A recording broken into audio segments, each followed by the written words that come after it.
Hello and welcome to episode 4 of Guinness World Records Gamers Podcast. I'm your host, Mike Plant, and with me, Guinness World Records' very own Luke Wakeham, our video games records manager. I always have to get that out right. Yeah, such a long title.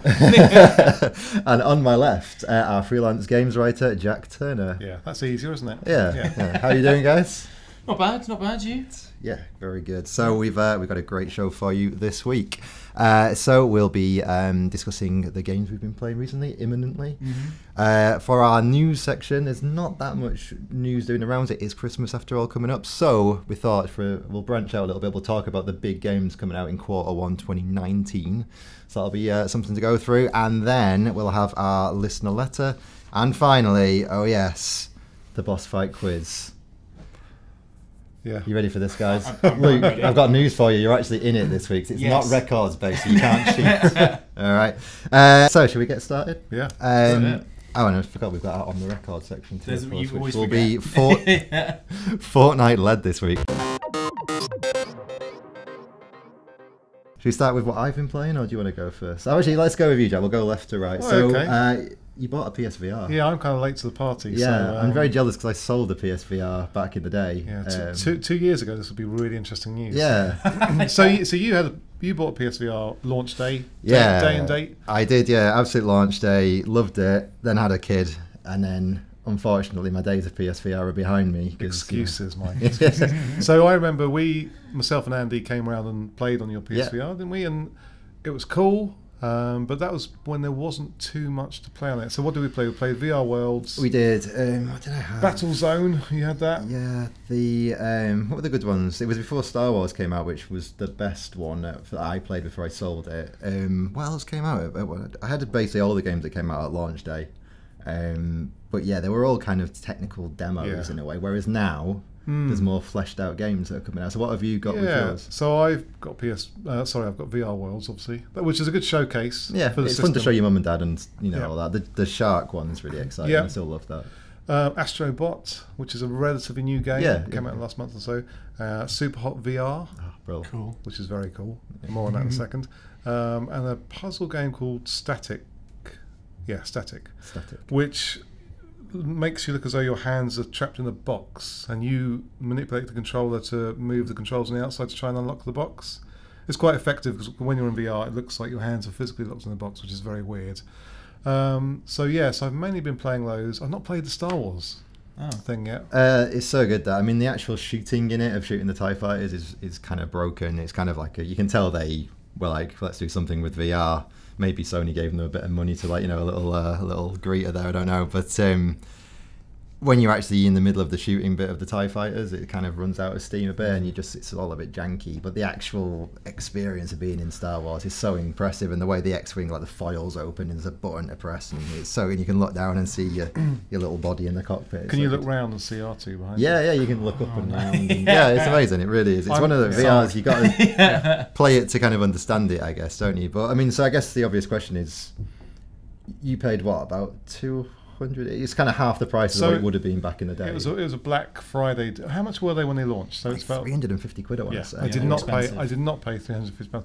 So I got it on a Black Friday deal. Technically, it's my Christmas present. I'm not supposed to be From you to you, love you. Yeah, well, no. So this is just between us, right? I've been playing because it's supposed to be in the cupboard wrapped up. Oh, okay. But so I paid all told about like 150. So it's really good deal. Yeah, some really good deals on Black Friday. It's hit that price point now where it is really tempting. Like when I bought it, it was a luxury. I knew it was.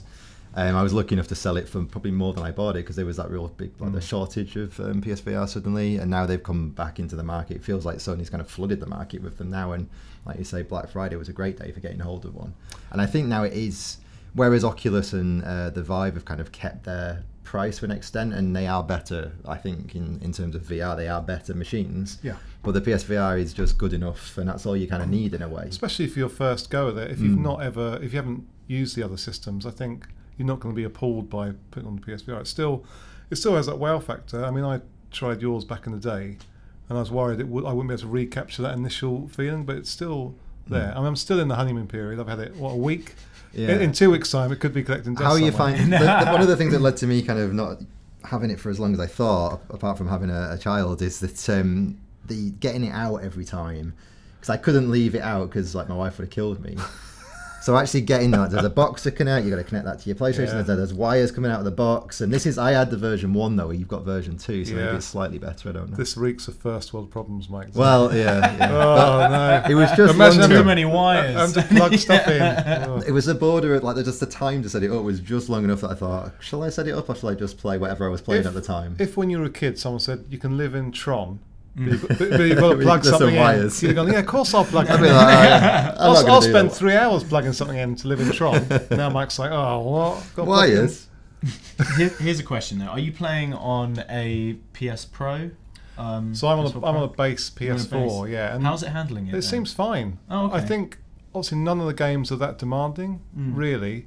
Games like Skyrim supposedly run better on the Pro, but for what I've been playing, like VR World's super hot Astrobot looks really good actually. But I would say it's probably because it's not that technically demanding. It's quite simplistic graphics wise. But it looks great and it plays great as well. It's a great platformer. Because they haven't really gone for full-blown fidelity with the graphics.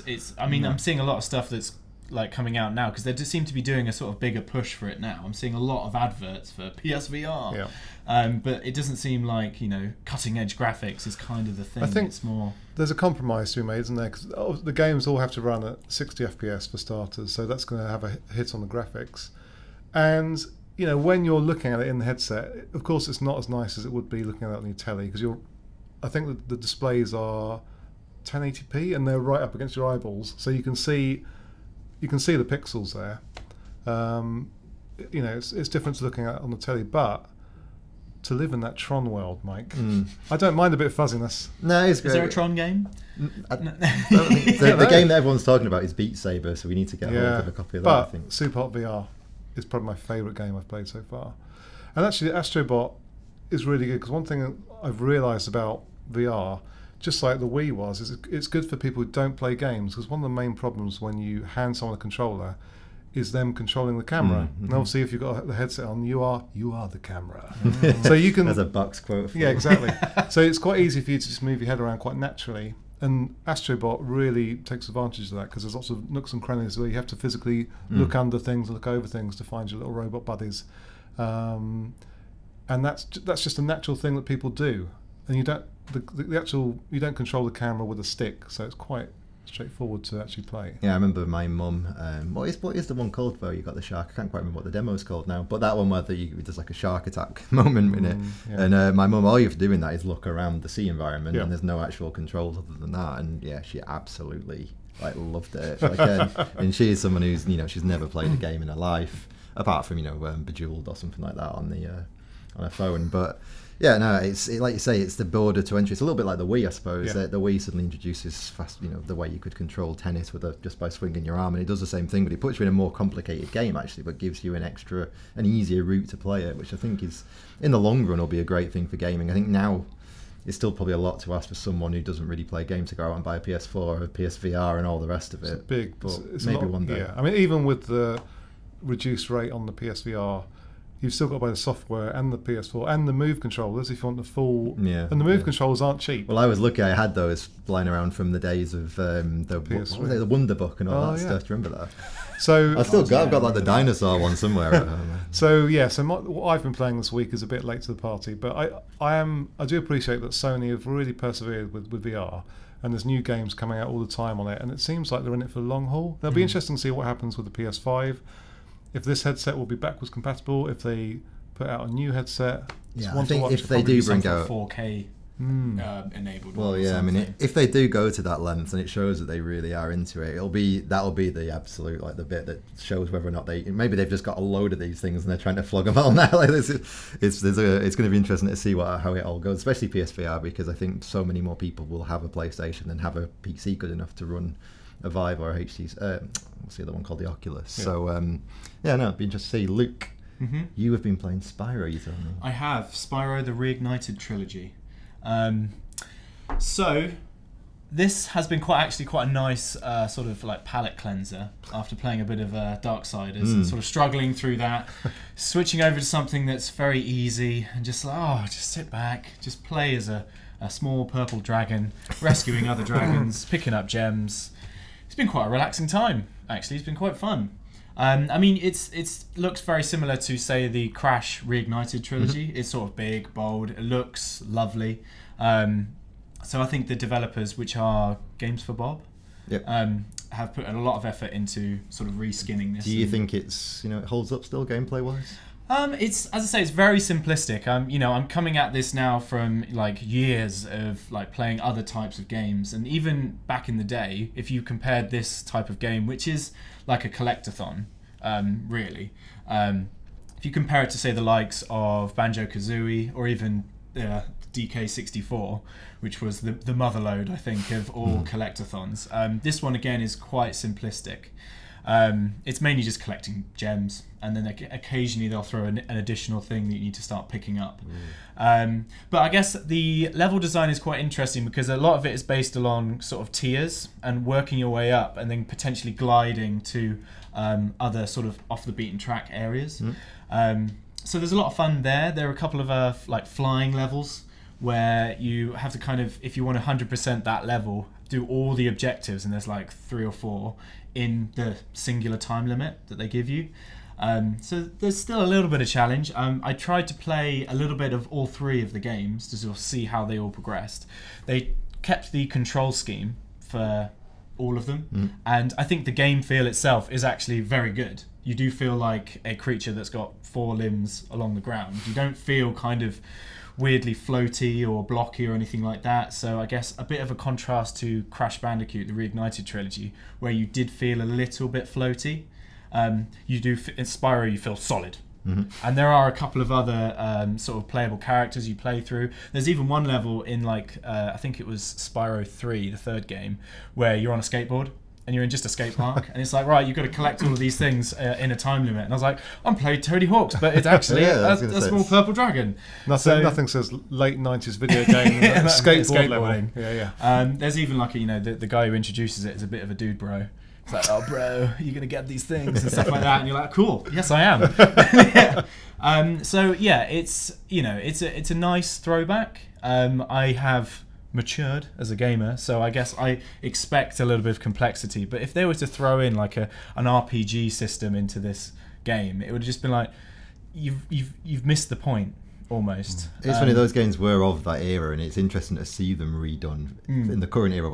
Like you say, we do kind of expect so much more, and they probably would if they were making that game today. Throw all these extra elements into it. I'm trying to think what game would be similar from today, really, but or just a simple. I mean, because if you compare it to other sort of collectathons, or I mean, it's a big 3D platformer, and the big daddy at the moment is Mario Odyssey.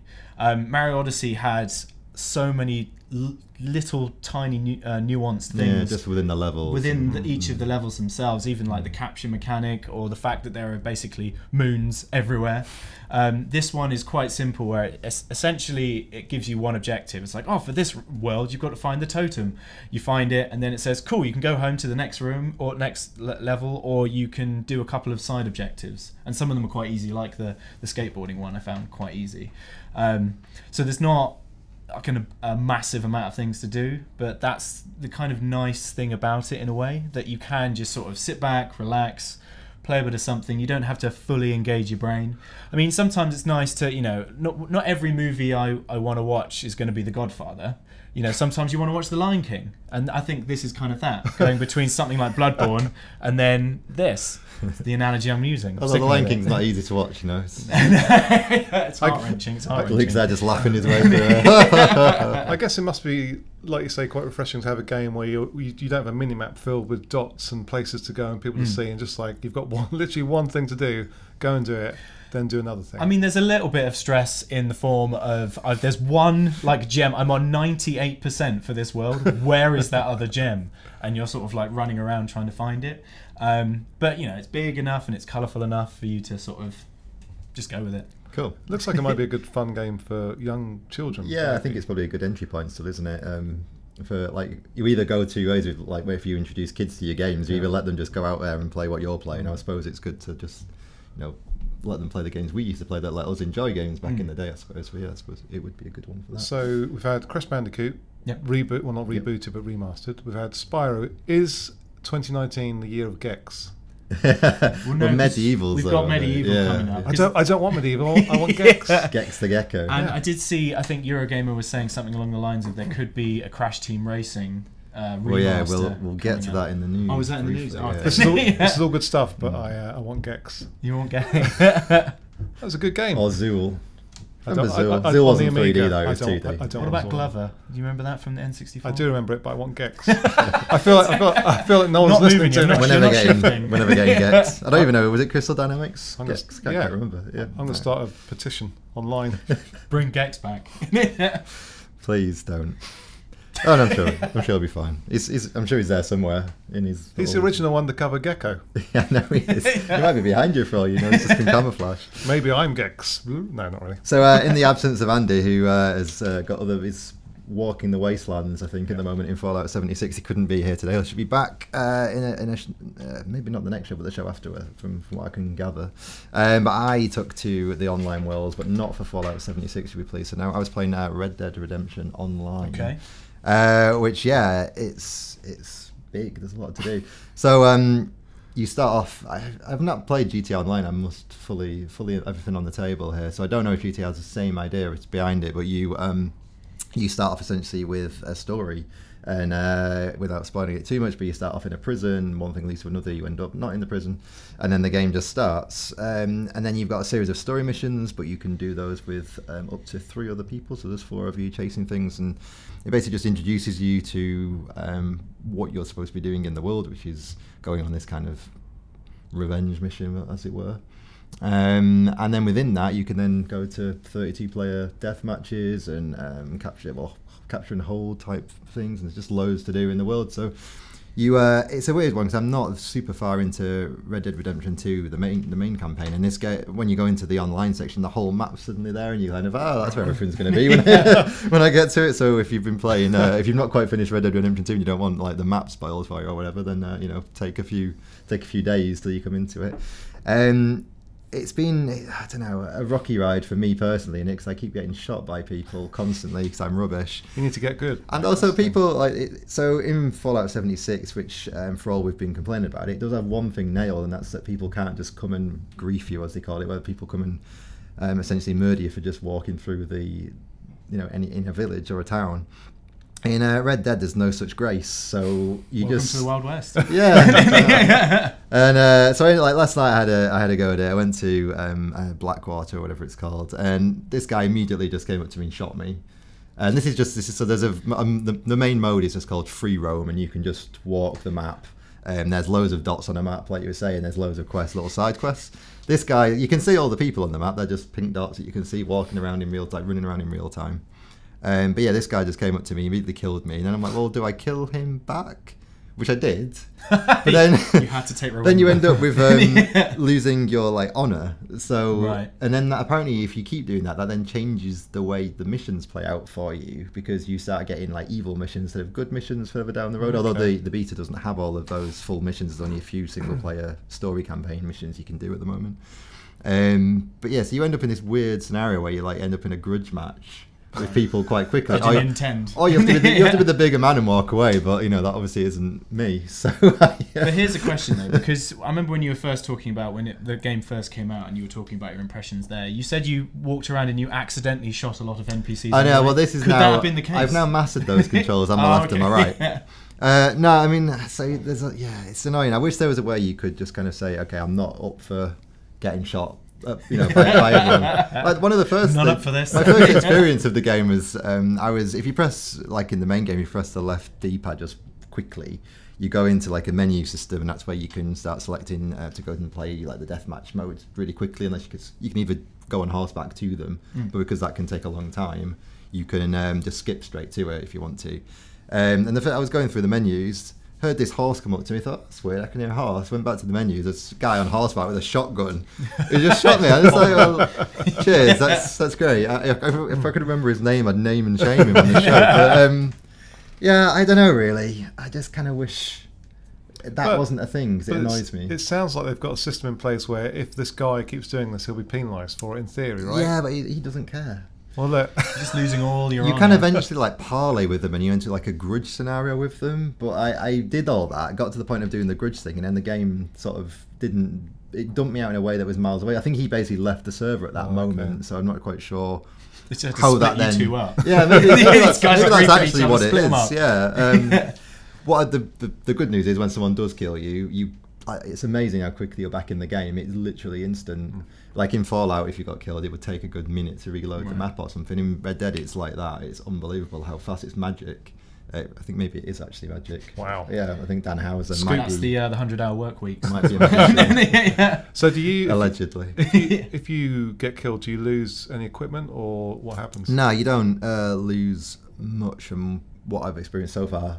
Qualify, I've not had much so far. Oh right, okay. The money systems, couple of sticks. The money systems like dollars and also gold bars, and they can be used in to get different things. So gold bars you kind of get from completing missions, and money you get from just like looting it off people. And they're like two different currencies in a way. So you've got different ways, different items you can get with different things. There's been quite a few people complaining online because like a cup of coffee or something costs more than a diamond ring if you actually work out how much the thing is in terms of what you're spending in terms of gold or coins. It's like London. Very much like living in London, yeah. And then I've dabbled in the actual online matches so far. Most Wanted's really good, so that's where anyone at the top of the charts in terms of like the top of the leaderboard are worth more points if you kill them.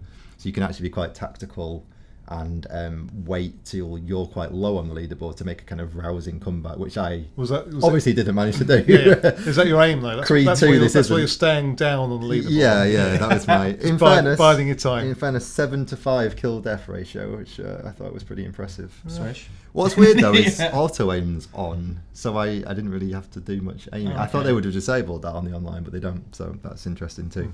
It's probably better actually to get better at it with auto aim off, because the auto aim always kind of targets their chest, whereas obviously really to get good at it you want to be hitting their heads. I'm guessing you can't do Deadeye, right? No, Deadeye is on there online as well, so you can do all that stuff. There's a sketch on the details because there's a lot of systems going on here, but there are like cards, like poker cards almost, and you unlock them and you get more and more skills as you unlock more. Right. But these things, again, with it being the beta, I think it's like, it's going to get more fleshed out when the full game goes. What's unknown, Rockstar kind of said they'll try and keep everyone's progress there, but they don't know quite if it's all going to be there or not. So we'll see. Maybe I'd actually quite like everyone starting out from scratch again when the full thing hits. But how do you feel about losing your 5 kills though? I know. Somehow I'll have to live with it, and my horse that's completely like emaciated. do you think they'll? Obviously, one of the things about GTA Online is they've kept adding content to it and new modes. Do you think they'll do the same with this? Yeah, without a shadow of a doubt. I think there's going to be all sorts of things. In 2 years' time, I don't think it'll look anything like what it looks like now. I think train heists and bank heists and all those things will start getting added to it. None of that's in there at the moment as things stand, but there's no doubt that that's going to come into it. So the modes are, I've not played all of these, but just to go through them, the shootout and team shootout, which is just deathmatching. Most Wanted is the one where I was talking about before, where the people at the top of the leaderboard are worth more. Make It Count, which is like the battle royale, where you can actually just have knives only. So it's 32 players trying to kill each other in a shrinking town. Name Your Weapon, where you can select either a sort of huge gun and it's easy to take people out, but you only get a point each for the kills, or you can select like your knife and you get a lot more points for a kill. So it's pretty cool, interesting way of doing deathmatch. And then Hostile Territory, which is capture and hold. So I've not had time to go through all of these yet, but there's so much variation already, and this is before they start adding all that stuff in. So it's going to be one that we'll be coming back to, I reckon. It does feel to me like a game I actually want to explore more than GTA Online, which I say it never even lured me into it. But this game, because it's so laid back and quiet and still so peaceful to be in, except when you're being shot in the face at close point blank range, it's just so good. And the fact it's got this plot, and it's a bit weird because your protagonist goes from being the very like mouthy Arthur Morgan to being just a silent protagonist, just literally doesn't say any words. But I suppose that's just because it would have been a lot more to try and give that character like a voice, but it's fine. It still works. It's a bit more like what the old GTA missions used to be like, when your character didn't often say very much. So it's really fun. I'd recommend anyone who's out there and got the game, give it a try. After all, it's free. But yeah, no, it's great, and I'm looking forward to seeing how things get added to it. And hopefully when Andy gets back, we can team up with him and we'll have another go like that and see how we get on. Because you guys don't have it yet, do you? Red Dead? No. So maybe you should get it. Christmas list, guys. I might get Spyro. Spyro. That's right. Yeah. All right. Out. That's what we've been playing this week. To swiftly move on a save. So you already broke the news, Luke, that Crash Team Racing is rumoured to be being shown off at the Game Awards, right? So we're recording this before the Game Awards actually comes out, which is why we're not able to say all the things that are coming out at the Game Awards, because I'm sure that'll be a huge amount of cool games as well. But yeah, one of these games is reportedly going to be Crash Team Racing, which, although as it stands, there's no confirmation of that and we don't know any release date, but it made me think about the games that we know for a fact are coming out in Q1 2019, so that's January to March. And so I made a list. I was organised and made a list. So this is actually in date order of release date, unless things slip. We can try and guess which ones will slip or not. So New Super Mario Brothers U Deluxe. They love their deluxes over at Nintendo, don't they? So this is basically New Super Mario Brothers for the Wii U with... Is it Luigi? Yeah, well, it's Luigi and Mario. Both of those things are in it. So there's the Luigi U and the normal. It's where the whole thing of Bowsette came from. Cause it's what showed. So Toad, there's a crown that turns Toadette into like a sort of princess Toadette thing. It's where the whole Bowsette meme was like originated from. So I mean, I don't know. It looks. We've all kind of probably played it on our Wii U's, have we? If we ever had a Wii U. So. I never got around to that one. Oh really? Yeah, that's one of the few Wii U games, first party ones I never played. Is this the last first party Wii U game that's being ported over to the Deluxe? Switch? I doubt it. Yeah. What else is left though? I mean, well, there's Zelda's, and then there's Ocarina of Twilight Princess and Wind Waker. I thought we'll get Pikmin, I guess, right? Pikmin, maybe. Yeah, Pikmin 3 probably will grace. They could just keep doing it. The thing is, the Wii U sold, so badly for a Nintendo console that there's just so many of those games that they. But they didn't release that many games for it though. Well, true, yeah. Wii U, yeah. So I feel like we've had the big hitters. I wouldn't mind Game and Wario. That'd be quite cool. Although that needs two screens, doesn't it? Think the other big rumour from not that it's obviously on the list, 'cause it's complete. Well, not quite vaporware because it has been confirmed with a logo. But Metroid Prime 4 is a game solidly tipped to be shown at the Game Awards trailers as well, which will be interesting. Okay. There's no way that's a Q1 2019 release though. but maybe the Prime Trilogy could get a re-release. Yeah, well, that's another. Yeah, so maybe that could make it. That should be great. I'd love to play those in if they got higher res. Resident Evil 2 remake. I can't believe this is coming on the 25th of January. It's come out of. Feels like it came out of nowhere and it's already here. It's amazing how it has been rumoured for quite a while. Yeah. I think ever since they did the remaster of the remake of the remaster of the first Resident Evil. That's the way Try saying that. There was right. Are they going to do two? They're going to do two. Then they've been sort of floating around with it, but I'm very excited for that particular game. It's the only Resident Evil game I've never played. You've never played? No, Resident Evil 2. I'm really excited. I mean, it's probably the fan favourite. I know. I don't know how you sidestepped it. I think I must have either been too scared or I don't know actually. Yeah, I don't know how I missed it, but I did. So I played Resident Evil 1 on the PlayStation, but yeah, somehow, and I finished Nemesis, the third one. But yeah, I don't know. Did you go through 4, 5, and 6, or? Yeah, I didn't finish them all because some of them were not as good as others. You still left punching a boulder as well? Yeah, no, I didn't even get that far. I got past the first boss and then gave up. I finished 4, obviously, the best version on the Wii. So good. Oh, what? Because of the motion controls amazing. And stuff? Yeah, really good. But yeah, I mean, I'm really looking forward to Resident Evil 2. It looks super violent and scary. It's in the Resident Evil 7 engine. Is it? So it's going to look very nice. It's got lots of. I mean, I think they've released a couple of videos of I think Claire facing down the Tyrant. Was it the Titan? I can't. Is it? It's the guy with the hat. The hat. He's got a hat on, and he looks very the Tyrant. Scary. Yeah. But yeah, I mean, apparently this is harking very much back to the older days of Resident Evil. That it's all going to be about inventory management and puzzles and oh no, I left all my ammo in my chest over there. I do hope they just slightly let it be a bit easier than it used to be. I wonder if modern gamers are going to be okay with handle that. that. Yeah, it seems quite archaic. At least, will it be like, you know, put the wing on the angel, put the right wing on the angel, put the head on the angel. Yeah, like no one could have like just a lock with a key. It had to be a system of You know, it statues. has to be a triangular The Ace of key. Spades key. Is it first person or third person? It's third, yeah. So I wonder if there'll be a first person mode if it's in that engine. Like a VR mode. yeah, maybe that'll come later. 29th of January, Kingdom Hearts 3, Square Enix. It's been a long time coming, apparently. It has. Many years. Actually, this is one that I tipped for possibly not coming out on that day. It wouldn't surprise me anyway. Right. But yeah, the lands you can visit, apparently Big Hero 6, Toy Story, Pirates of the Caribbean, Frozen, Wreck-It Ralph, I think, Monsters Inc., Hercules, 100 Acre Woods from Winnie the Pooh, and Tangled. Which are they all new to it? I've not played all the Kingdom Hearts games. I haven't either. Good amount of research here. I can't wait. I mean, Big Hero 6 is one of my favourite Disney films of recent years. No Moana on here.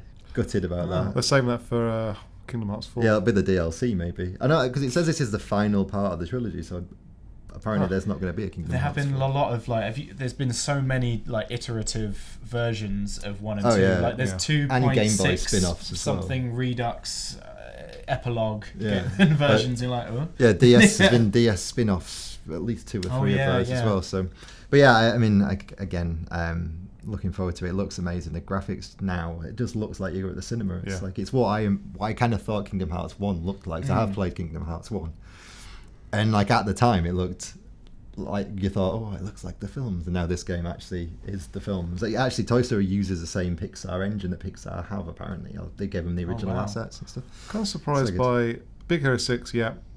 Great film. Toy Story. Pirates of the Caribbean. They're all still relevant. And then you've got Hercules, which is a bit left field. It's a great back. film. Is it? Yeah. It is a good film, but Maybe yeah, they're going to use it to sort of announce a live-action Hercules. Oh wait, there already was one with Dwayne "The Rock" Johnson, wasn't there? Moving on, sorry. The Rock. 15th of February, Crackdown 3. Nearly skipped over it. So, I don't know, this one could go either way, I feel. That could slip, couldn't it? It could, I mean, more the quality of it more than anything. It's been shown so often and never really looked great. But This in theory will be Microsoft's first party games are free, aren't they, on Game Pass? Yeah. So okay. it is technically free, and it'll also be on PC at the same time, if I understand that. They're all their things are at the moment. I think that has to come out on that. Yeah, I mean, I it think it slipped will. so much, and there's been a lot. Like, I think there's potentially a lot riding on it as well as being a sort of Xbox exclusive. Finally, still does the cloud damage thing, cloud server thing. So what that is when you're online, everyone's game, no matter if you're playing on any PC and Xbox One X, the cloud thing handles the building damage. So it's a way to make the map look the same for everybody, regardless of what they're playing on. So it could be interesting. 22nd of February, a game that looks different every time you see it, Metro Exodus. I watched the latest trailer the other day. It looks really impressive, really scary, like kind of Resident Evil style. But then at the same time, the first demo they showed of it looked like it was more open world. I don't know if maybe the the trailers haven't really given the full taste of what the game's going to be so far, I feel like. But the 22nd of Feb, I do feel like we haven't seen much of it for it to hit that date, which again, although the latest trailer only released a few days ago and it had that date all over it, so who knows. But yeah, I mean, I played the first couple of games. They look different, is what I really like about them. The engine looks very much different than anything else that's out at the moment. And the way the games play and the way the guns work as well, they're all very like stylized, and it feels like a breath of fresh air, which is ironic given that the whole thing's radiation covered, where you have to wear a gas mask to go out. But yeah, I think it's going to be like a potential dark horse when it comes out. I hope so anyway. Anthem. Yeah, so Iron Man the Simulator. Again, apparently this is going to have a new trailer. I think EA have confirmed at the Game Awards, so this will be, given we're recording before that, it'll probably have already slipped. They'll be coming out in April, guys. Are we worried about microtransactions for that one? Or yeah, probably. It's an EA property. It's their next big one. Is it BioWare as well? It's BioWare. It's basically their version of a Destiny or a Division, I suppose. It looks amazing from the trailers. I still worry, as I do with many games these days, if my PS4 can actually cope with it, because I've not got a Pro. Okay. I'm always on this precipice of thinking like it's time to upgrade, But then I can never quite justify the outlay for it. But I genuinely do play games like Red Dead Redemption at the moment, just thinking it doesn't look as good as it should. And it kind of plays on the back of my mind. Twinge, you need to pop on it. It's what PC players must suffer from all the time. So I suppose you know that your game's never running at the highest resolution possible unless you've got like the best graphics card. The problem is you've got two consoles to choose from. A PC player will put the latest, shiniest graphics card in, and within a week it'll be obsolete anyway. This is true. For me, the thing about playing graphically intensive games, it's just the noise on my system. It sounds like a jet engine taking off. Yeah, mine's the same. That's not good, is it? That can't be good. Yeah. Mine's from literally day one as well, so it's been gathering dust from my house for a long time now and all the rest of it. So we'll see. But Anthem itself, I think it looks really good, but Destiny 2 didn't really capture me. And I do worry that maybe it will be the same thing with Anthem, but we'll see. I think it needs to be more story-led, like you say. It's got the BioWare roots there, so maybe we'll see. 8th of March, Devil May Cry 5, which looks exactly like you'd expect Devil May Cry 5. Big game. I'm quite excited for that one. Yeah, it's fun. I do like my hack and slashers, and this one does seem to be like right there with it. I can't explain my excitement for it. In a post God of War world, though, it looks a lot more like a pre God of War game. If you know what I mean, maybe that's not so bad. I mean, it's weird because you've got your sort of like hack and slashers like God of War, which is more about the sort of story and that type of thing. Whereas Devil May Cry, those games do have a story. It's a bit convoluted and all over the place, but it's all about the style of combat. It's all about looking good while you're slaying demons, and that is quite a cool thing that I've always liked, chasing that S ranking type thing. It gives it a lot of replayability. So it's interesting as well, 'cause is it the first game that's got Dante and Nero in it together, or I'm not sure if it's the first one, but it's certainly like they're playing on that fact that it's got the two heroes who there was, the last thing they put out was DMC, which tried to almost reboot the series in a weird way, and that went with Nero rather than Dante, right?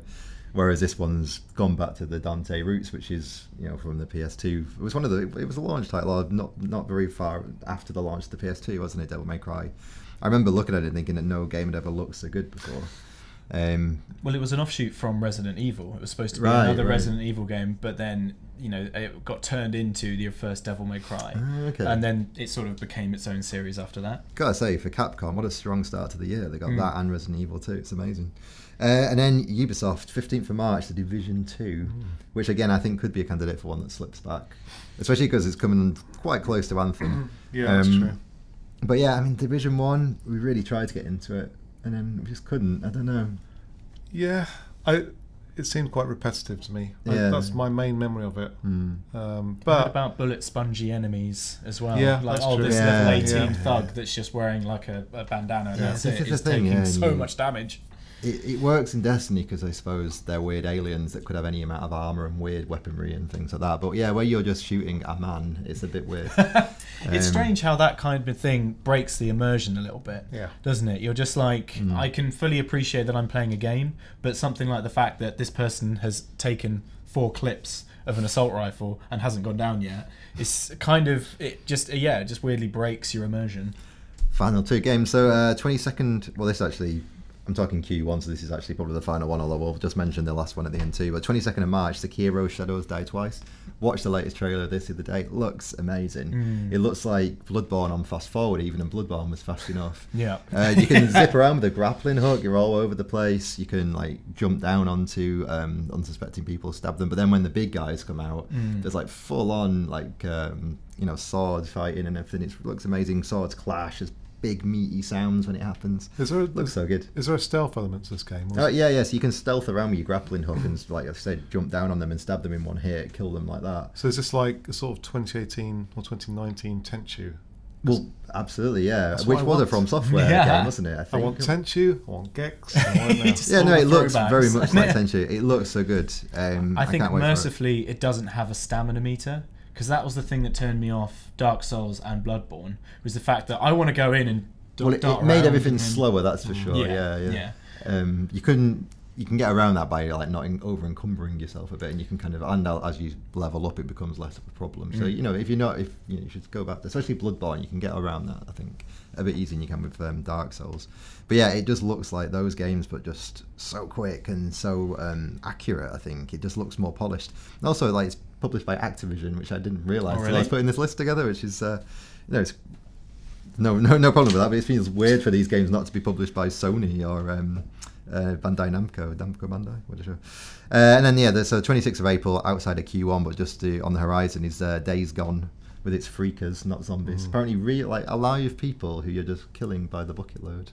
They're just diseased. It's like there's loads of people with malaria or something. Yeah. So but it looks like an interesting one. It's whether or not to me, it's how far away from Days Gone The Last of Us 2 comes out, because it's going to look like Last of Us 1.5 quite quickly. Isn't this one kind of going for the fact that sorry, I nearly said the Z word, but I pulled it back. Yeah, it's more like a horde of freakers. Yeah, that's coming after. Yeah. It's like was it World War Z? Exactly. Where it's just like a flood of the infected are coming after you. Freakers. I guess if that's what they're going for, it's going to be a lot of set pieces, right? Instead of well, it's still an open world. So I don't know. It'll be interesting to see how it comes out. It's all things have gone a little quiet on it recently, actually. So we'll see how it shakes out at the end. I suspect they're doing a bit of work on it.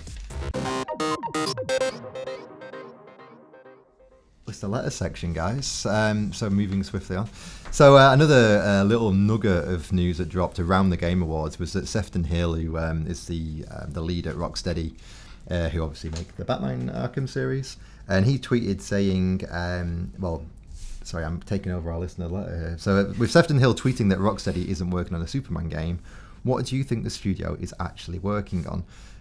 So hit Sefton Hill's tweet itself, which I took a little note of, as he tweeted, looking forward to the Game Awards this year. We're still hard at work in our development bunker, so don't expect an announcement from Rocksteady Games. When it's ready to show, you'll be the first to know. Spoiler, it's not Superman.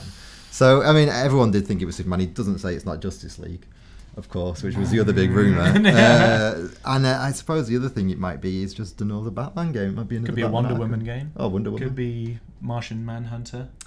Don't be crazy. I honestly don't think they'd introduce Martian Manhunter if the films haven't already got to that character yet. Okay. But it could be Shazam. That'd be cool. Oh yeah. But yeah, I don't know. I mean, Superman would, I think, as is demonstrated by Superman 64, really difficult character to make a game out of. But surely now is the time, right? Maybe, yeah. I mean, ready. The world is ready. I'm a little bit disappointed that it isn't Superman, because I wanted to see the same studio who managed to perfect a Batman game take on Superman, but I do still strongly suspect it could be Justice League. I guess the thing about Batman is he's got loads of cool gadgets. What's Superman got? He's got ice breath and laser red eyes, and flies, and he can like turn back time by spinning the can, planet really quickly. That would be a good game mechanic.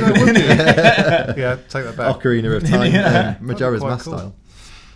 So yeah, I mean, I don't know what they're working on. There's been a few people in the press who have come out and said they know exactly what they're working on, but they won't actually reveal it because they don't want to spoil it for anybody, which is interesting. I did see that. I mean, I was looking at their first game was a game called Urban Chaos for the PS2, which was a kind of quite a brutal first-person shooter.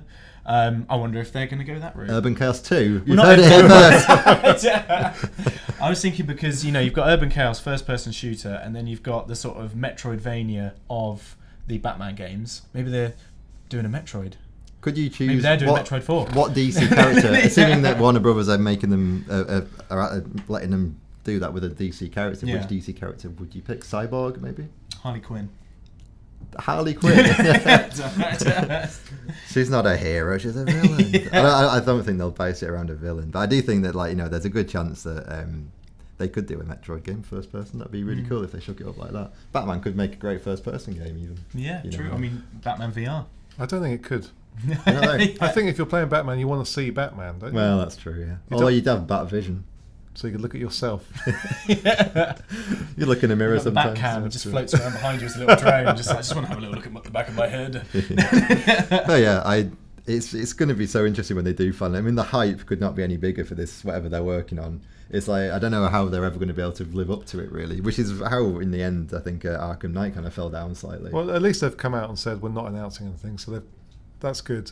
If it is Batman, do you think people will be pleased? Given the last Arkham game was. Well, yeah, it was their like quote unquote worst Batman. It was still a really good game. The Batmobile was a funny thing. Too much tank action. Yeah, too much Batmobile tank. I quite like that. The tank. Really? Quite, strafing tank. Yeah, I thought it was like an interesting mechanic for... The bit where you've got to blow up 100 tanks, did you enjoy that bit? No, I didn't enjoy that, but I like the idea. I don't know.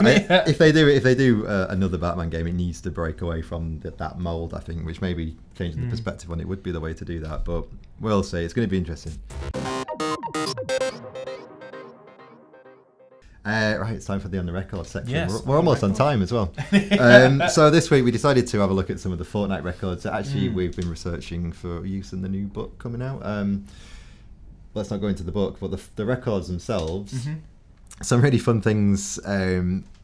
Obviously what caught our eye recently was this Chicken Trooper. So yes, the most requested Fortnite skin is the Chicken Trooper, or the Tender Defender. So it's actually in the shops now, right? So I think it's available now. Tell us a story.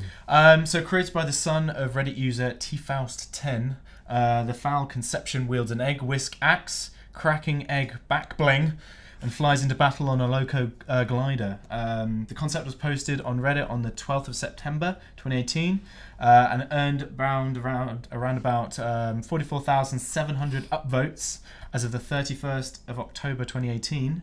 Mike, do you have an update on this? Well, yeah, so it's an amazing story. So there's some, this lad, he uploaded this picture of a chicken saying he wanted a skin. Well, he drew the actual skin, saying that he wanted the skin in Fortnite. There was like a chicken man. It does look like a Why Rambo not? chicken. It's it's really good. proper buff. And then Reddit, as it does, like amazing community, took this to heart. Other people started designing doing more like advanced sketches, like artists and stuff, started actually drawing this thing out.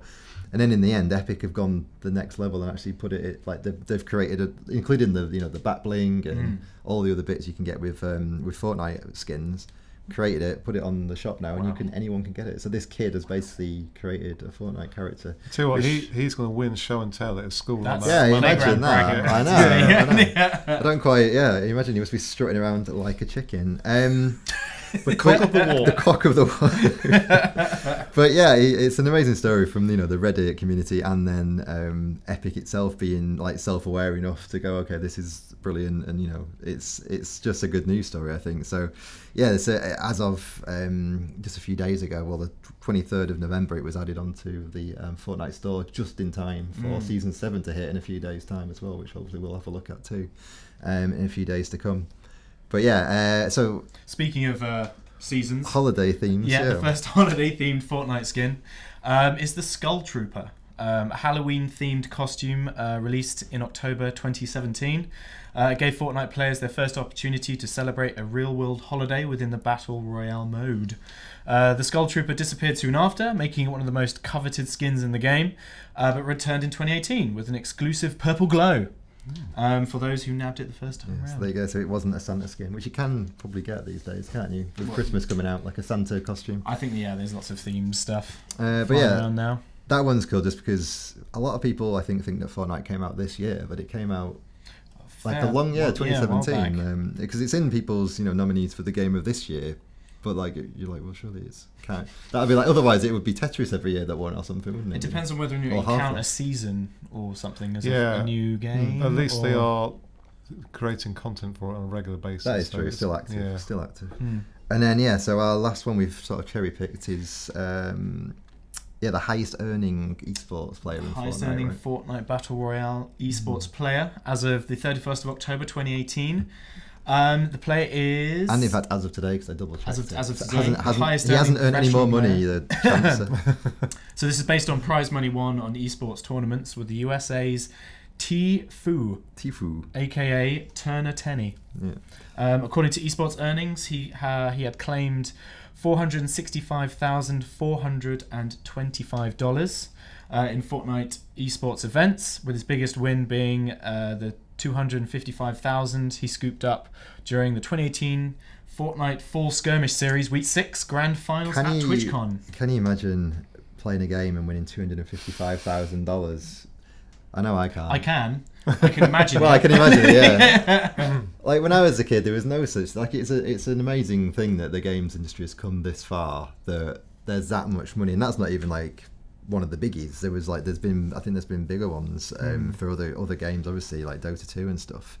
I mean, I think in the recent international for Dota 2, their team won $11 million. That stuff is crazy. Yeah, but they've got to share it though. So they do, yeah. it's like when you win a lottery, and then someone else says as well, you're like, I got to share it. It sucks. It's not worth Absolutely sucks. Yeah, I just ripped my ticket up when it happened to me. But yeah, it's incredible, and like what an amount of money to win. We just need to get games in the Olympics now. What's interesting as well is he's earned more money than Ninja, who everyone thinks is like the best. Yeah. Although Ninja does have other Fortnite records, he I think has the most kills as it stands at the moment. So I mean, there's lots of Fortnite records that we've been going through in the for the new book, like I say. But yeah, it's just nuts how that game's took over as well. There's so much stuff, so many people playing it, so many records. The community is so big. So yeah, I mean, maybe we'll touch base with Fortnite again when Season 7 comes out. You're going to be having a look at that, are you? I'm going to give it a go. Winter is coming and all that. It does look like Game of Thrones, doesn't it? I know, but it's going to be cool. Like, if you look at the logo, it's got a little guy skiing, so obviously they're going to be introducing skiing on through the mountains. And then there's another little shape which we're trying to work out what it could be. It could be like sort of bobsleigh or something. We think it's bobsleigh. I don't know. That was just what I looked at it. If it is, it's very stylized. But yeah, I don't know. But yeah, it does look like a little monolith, like you say, a little Stonehenge type thing. So yeah, cool. You ready for a boss fight? So this week, as I say, it's not records day. So Luke, you're safe. You can I can try. Given that Andy's not here, I thought that was only fair. Yeah, I mean, Andy not being here isn't necessarily a detriment. But I should also reveal the theme with Super Smash Bros. Ultimate coming out imminently. This is another reason why I knew Luke would be very interested. That's why I'm rolling my sleeves up. Yeah. So with it about to hit, I thought we'd theme our quiz around records of Super Smash Bros. Not Ultimate, obviously. I'll give you the clipboard for hiding purposes. Well, this is exciting. Very official. I like it. So yeah, shall we begin? Yeah, although given the theme, I'm just here to support Luke. I'm going to be bouncing some ideas. You'll know. I think you'll probably be able to help. I think you'll be able to help. It's Mario. Is that one of the answers? It's all about the F tilt. All right, question 1. What is the name of the gloved hand and main boss of the Super Smash Bros. Series? Is it A, God Hand, B, Master Hand, C, Smash Hand, or D, Maker Hand? I was going to say Mario. Well, obviously you know the answer. I don't actually. I think it's the Master Hand. That was the thing that leapt out at me. Just to confirm, you do have 3 power-ups for the section as always. So there's the Fire Flower, lets you burn 2 options away. The Mushroom lets you survive getting it wrong. And the Invincibility Star, which you can use up to level 3. Which lets you bypass that question. Right. Because you're invincible, obviously. I do I've played it so many times. I've beaten that hand so many times. Oh, I bet you. It's so annoying that it's just got so many moves that you just can't really get away from or anything like that. And so you've just got to wail on it. I think it's cool. I mean, what are the options again? I think it's Master Hand. It can't be God Hand, surely. It's not God Hand. It's God Hand, Master Hand, Smash Hand, Maker Hand. I don't think it's Smash Hand. I think go with your gut, because I thought Master Hand as well. So yeah. We shouldn't even use a power up on this. Just want to go for it. Yeah. Okay, let's do it. Play dangerous. Master Hand. It is. You've done well. Yes. For a bonus point, which you're not really going to get, do you know the name of his brother? Master Foot. Knuckle King. It's a Crazy Hand. Crazy Hand. Who is the left hand to Master Hand's right hand and has much more erratic fighting powers. Oh, is that where he starts doing this and stuff like that? I do remember that from going back a long time ago in Smash lore. Question 2. Well done, guys. Right. Preserved all your power-ups for them. Feel good. In 2008, Super Smash Bros. Brawl became the first game in the series to get non-Nintendo characters. True. But which characters were they? Never that easy. I think it's well, A, Sonic and Pac-Man. B, Ryu and Snake. Nope. C, Snake and Sonic. Yep. Or D, Pac-Man and Snake. Snake and Sonic. Yeah. Is that your final answer? Those are characters I've heard. This is Brawl. It's good that we brought Luke around, isn't it? I'm just giving them a chance. You know. No, you're right. That was. I should have gone with that with question one, shouldn't I? That was easy. I was easing you in gently. What can I say? Because mainly Sonic is my main, so. Is it? Yeah, I do like him. You zip in and out. You got the quick grab. You can throw him up and continue comboing. It's great. You're not allowed to play Sonic when we play, so there you go. So yeah, Snake and Sonic. Pac-Man did also come out in that same run, I think. Oh no, sorry, it was in the next game, wasn't it? And so was Ray. Okay, Super. This is question 3. You've done well. You've preserved everything. Damn it! That means you can use your Infinity Star. Use the star now. I need to start throwing some harder things. That's it. Super Smash games have all obviously been well received by critics, but which is the most critically acclaimed of all? So this is a recordy one, but it's not one we've got on our system, so you won't know. I think we should use the star for this one. Sorry, I should say, your options are Super Smash Brothers, Super Smash Brothers Melee, Super Smash Brothers Brawl, or Super Smash Brothers for Wii U. Ooh. So it won't be Melee is the one that that has a massive community around it. Okay. That's where all the tournament stuff is. So Super Smash Bros. Is obviously the original N64 from 1999. Melee, GameCube 2001. Brawl was on the Wii 2008, and the Wii U one was released in 2014. Because I don't think I think Brawl wasn't actually that well received because they did a lot of nerfing. They introduced a trip mechanic. So if you could run, you're just nodding. If you run backwards and forwards too much, occasionally you could trip. That's right, Luke. Because basically, I think it was a case of wanting to sort of. Just the cheerleader. I'm just going to stop now. Okay? Go Lee. No, it's all interesting stuff. Yeah. Pontificating about Smash. We can use our star because this is the last opportunity to use it. I'm glad I've tripped you up at least to the point where you need to use it. Yeah, we'll have the star. You've tripped us up like in Brawl. Yeah, with Brawl? the sweet... It's not. I don't think it's Brawl.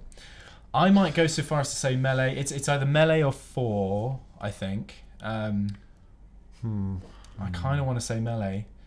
So we're going to use a power up anyway. So yeah, we're using the star power up. So yeah. So go on, give us your best guess. Luke. Melee. It wasn't. It was Brawl. I think you taught yourself out of it, didn't you? Yeah. So Brawl 92.84%. Melee 90.52, but actually that's the third most critically received. Wow. The second was the one for Wii U, 92.39, and then poor old N64 version 78.81. Wow, that's a new which concept, is interesting. But I would have thought it would have done better than that, especially given at the time. Maybe everyone was comparing it to Street Fighter, and it's not that kind of game, I suppose. No. But cool. I feel a bit ashamed. Well done. So you've lost your invincibility star. It gets harder from here. Oh dear.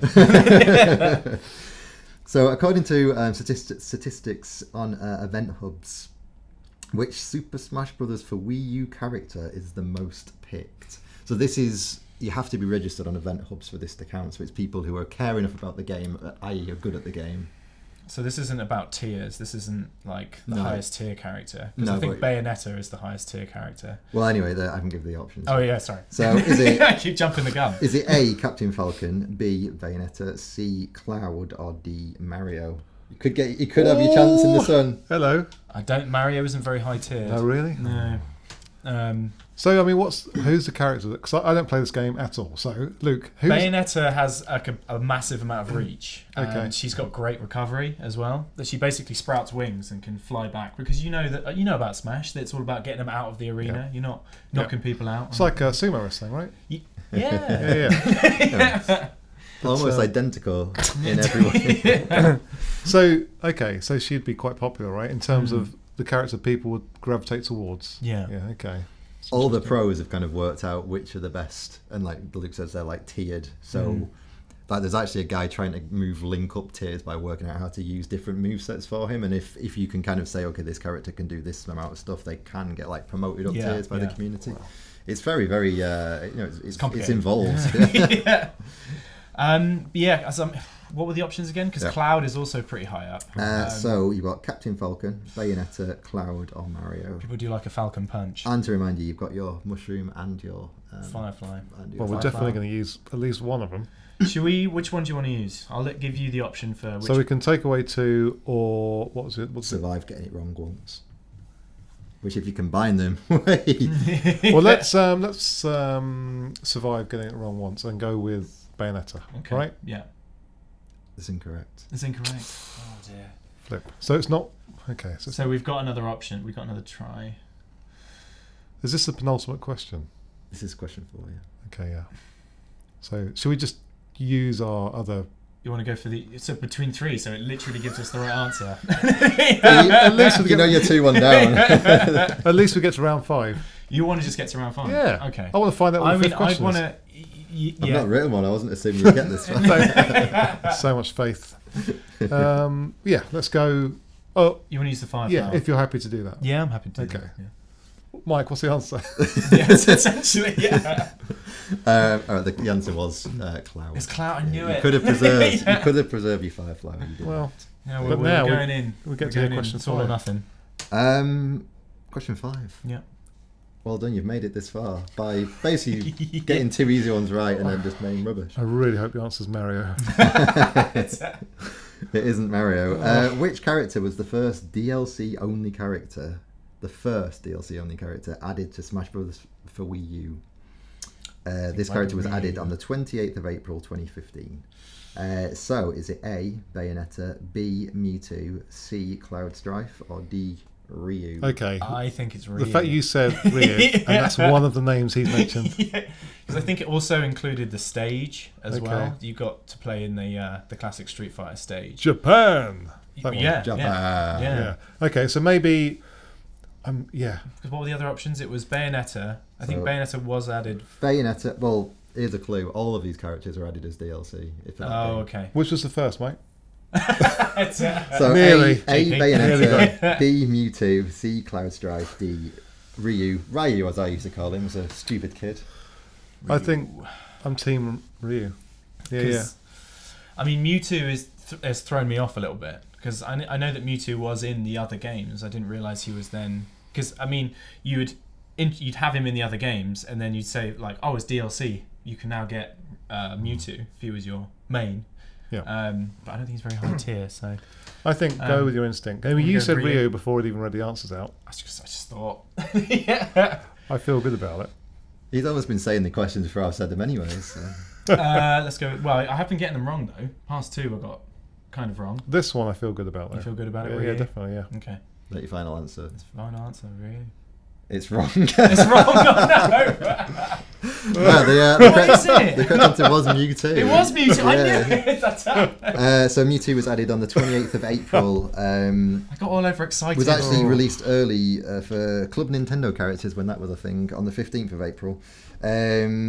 Ryu was added on the 14th of June 2015. Cloud Strife then was added on the 15th of December 2015, and then Bayonetta was the last character in this, what I'd picked here, from the 3rd of Feb 2016. They kept that going for a long time. Yeah. No, that's. It's 3-1 defeat. I do apologise. I got No, excited. No, to be honest, you did well. You demonstrated your knowledge well. Yeah. I'm proud of you. But Just no, didn't apply those it last 2 correctly. questions were tough ones. I thought you'd have some lifelines. Well, you did have. We used them all up to get to that question. How about next What can week? I tell you? Next week, do a quiz around Gex. Gex the gecko. Yeah. And Tenchu. Until next week. So next week, well, I don't know. We might have a little surprise for listeners in terms of a special guest, and it isn't Andy. But I can't say any more because I'm not sure exactly what's happening yet. Right. So hopefully that will happen. But yeah, it should be, if all goes to plan, something we're really worth tuning in for. So thanks very much for watching. We are on iTunes and Spotify. Just Google us. We're also on YouTube, of course, where you can watch this. Where you're probably watching this right now. Luke, your Twitter. You've actually got a Twitter feed. I'm now on Twitter. I'm at MinMaxLuke. Minmax Luke. Thanks for making that so easy to say. Yeah. I'm Mike Plant at Mike Plant GC, and Jack, you are At QRC Jack. QRC Jack. Yes, QRC Jack. Cool. Thanks for getting it all straight. And obviously send all your abuse to Andy. Use at Media Scribbles. That'd be great. Thanks. Thanks for watching, and until next time, bye. Goodbye. Bye.